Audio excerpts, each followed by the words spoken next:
হাইকোর্টের রায় বহাল রাখল সুপ্রিম কোর্ট। সুপ্রিম কোর্টের এমন সিদ্ধান্তের ফলে 2016 সালের এসএসসি চাকরি দুর্নীতির মামলায় পুরো প্যানেল বাতিল হয়। পুরো প্যানেল বাতিল হওয়ার পরিপ্রেক্ষিতে চাকরি হারিয়েছেন 25,752 জন শিক্ষক শিক্ষিকা থেকে শুরু করে গ্রুপ সি ও গ্রুপ ডি কর্মীরা।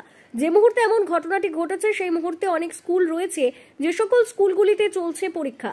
তবে পরীক্ষার ক্ষেত্রে যাতে কোনো রকম অসুবিধে না হয় তার জন্য অনেক শিক্ষক শিক্ষিকা রয়েছেন যারা আজও স্কুলে গিয়ে পরীক্ষার সঙ্গে যুক্ত হয়েছেন। এমনই ছবি ধরা পড়ল বীরভূমের একটি স্কুলে। বীরভূমের লাভপুর ব্লকের হাটকালুহা বাদশাহী উচ্চ বিদ্যালয়ে 30 জন শিক্ষক শিক্ষিকা রয়েছেন। এই স্কুলের ছাত্রছাত্রীর সংখ্যা 1700 এর বেশি। আর এমন একটি স্কুলেরই 8 জন শিক্ষক শিক্ষিকা বৃহস্পতিবার সুপ্রিম কোর্টের রায়ে চাকরি হারান। 30 জনের মধ্যে 8 জন শিক্ষক শিক্ষিকার চাকরি বাতিল হওয়ায় স্বাভাবিকভাবেই স্কুলে এখন তৈরি হয়েছে হাহাকার। কেননা এই স্কুলের চাকরি হারানো অধিকাংশ শিক্ষক শিক্ষিকারা বিজ্ঞান বিভাগের। তবে ওই স্কুলে যাতে পরীক্ষার ক্ষেত্রে কোনো রকম অসুবিধে না হয় তার জন্য শুক্রবার পরীক্ষায় অংশগ্রহণ করতে দেখা যায় 8 জনের মধ্যে 4 জন শিক্ষক শিক্ষিকাকে। ওই সকল শিক্ষক শিক্ষিকাদের চাকরি হারানোর পরেও পরীক্ষায় অংশগ্রহণ নিয়ে স্কুলের ভারপ্রাপ্ত প্রধান শিক্ষক পুলক পাল জানিয়েছেন, আমাদের স্কুল থেকে 8 জন গেছে।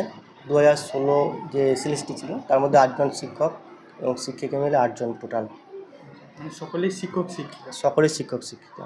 মানে কতটা ক্ষতি আপনাদের স্কুলে যে 8 জন? অবশ্যই প্রথমত খুব খারাপ লাগছে, যাদের সঙ্গে মানে 5 বছর কিংবা 6 বছর এতদিন ধরে আমরা একসঙ্গে থাকছি, তারা চোখে জল নিয়ে বেরিয়ে যাচ্ছে, এটা দেখতে খুবই খারাপ লাগছে। কিন্তু এটা একদম অপূরণীয় ক্ষতি।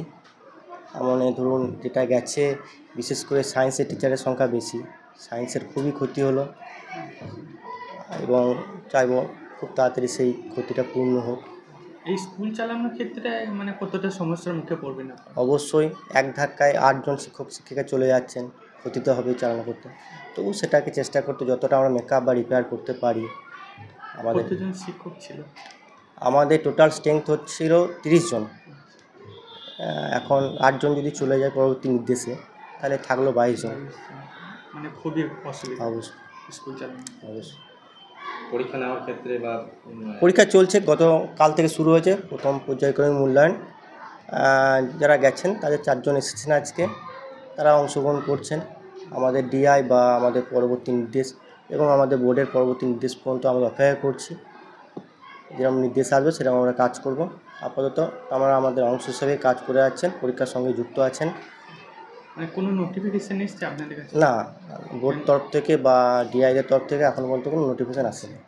আচ্ছা, মানে তারা এমনি স্কুল আসছে? হ্যাঁ, আজকে 4 জন স্কুলে এসেছেন, তারা ক্লাস করছেন।